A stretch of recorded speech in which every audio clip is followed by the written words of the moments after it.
at a point in the show, Amaka, it felt like to me that Amaka needed a relationship to like, you better say body they shaka. So, you know, they talked about the whole her moving to Giddy Fire, even though Giddy Fire was moving to Diana and Diana is her friend.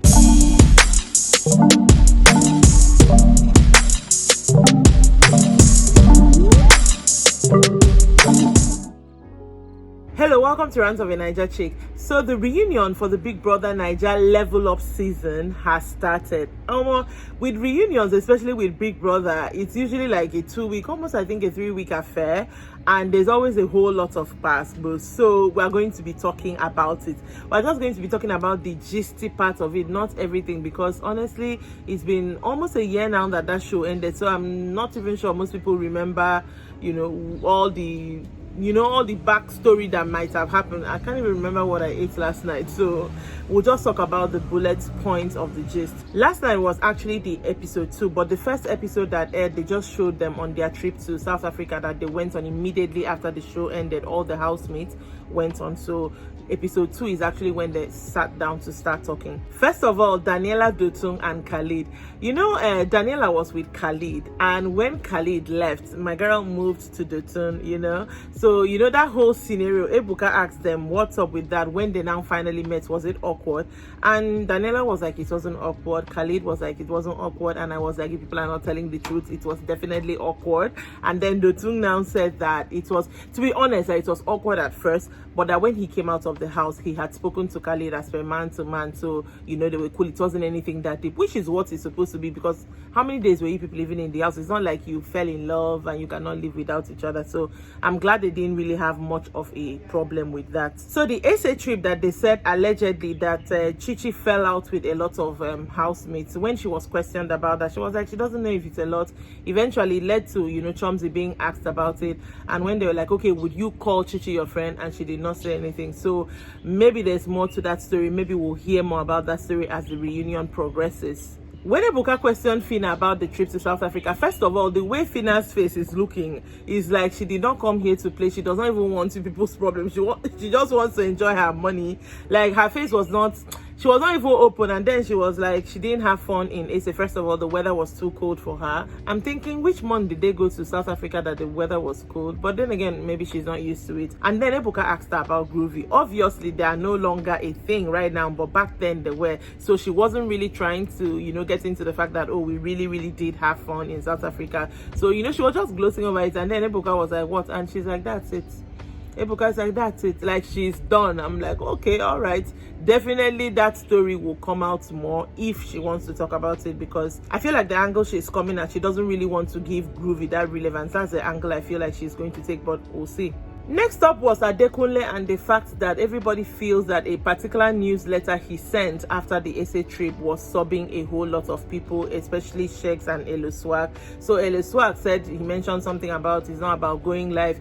Adekunle, in defending himself, was like it was to his fans that they kept saying he should go live, so he was trying to tell them it's not about that. And then Sheiks now comes out and says, oh, he ordered Azul in the club, apparently in SA, and the next day he said something in the same newsletter about the fact that Pepsi is sponsoring everything, you know, they are doing in South Africa, leading them to think it was a sub at Sheiks that the Azul is also being sponsored by, you know, Pepsi.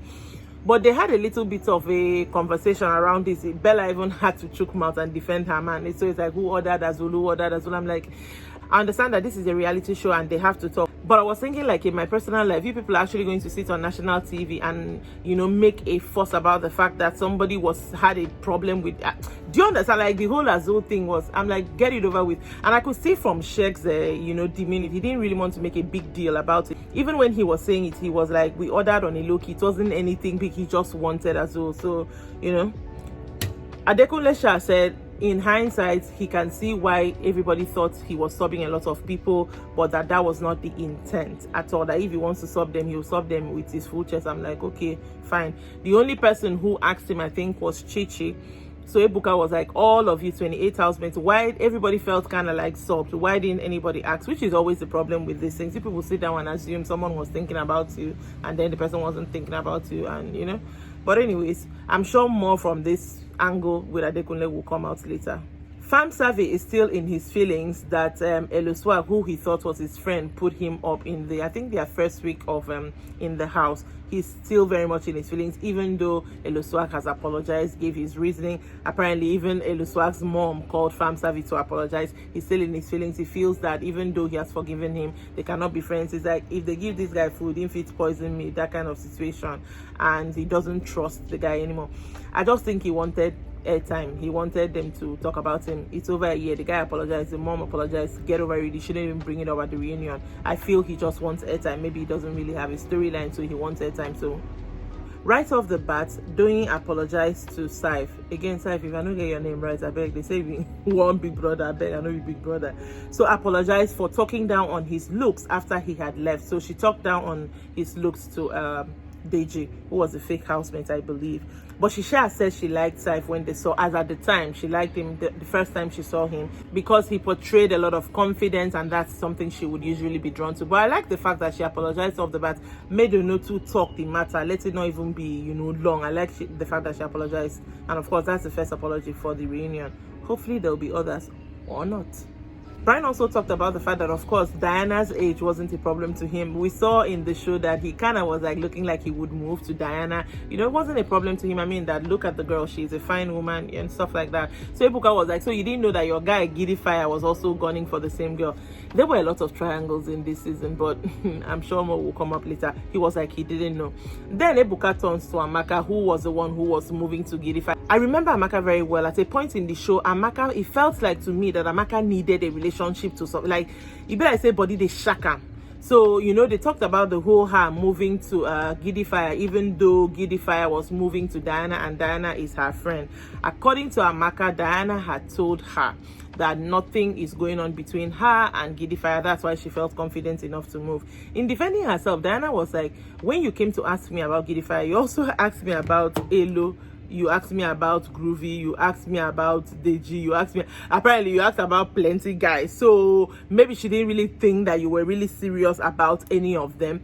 She felt a bit kind of, feeling somehow pressed, because maybe she felt Amaka stepped on her toes. Amaka was like, that you cannot ask me a question and tell me to give you yes or no, we spoke or we did not speak. But Sha, you knew that I told you when I came into the house that my strategy was going to be being a player. So I guess that explains that, frothing at the mouth attitude that she had in the house.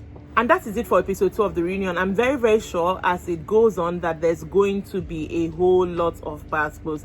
It airs every Mondays to Fridays, so there's going to be a lot to go through. Make sure that you're subscribed to this channel. Make sure that you check out my Facebook page, Rants of a Naija Chick, because I'm going to be posting, hopefully, because I know myself, hopefully posting videos daily about the entire reunion. And that will be it for me for today. As you can see, the sun is out and I need to go and start about my day. So make sure you also have a good day, all right? See you some other time. Bye.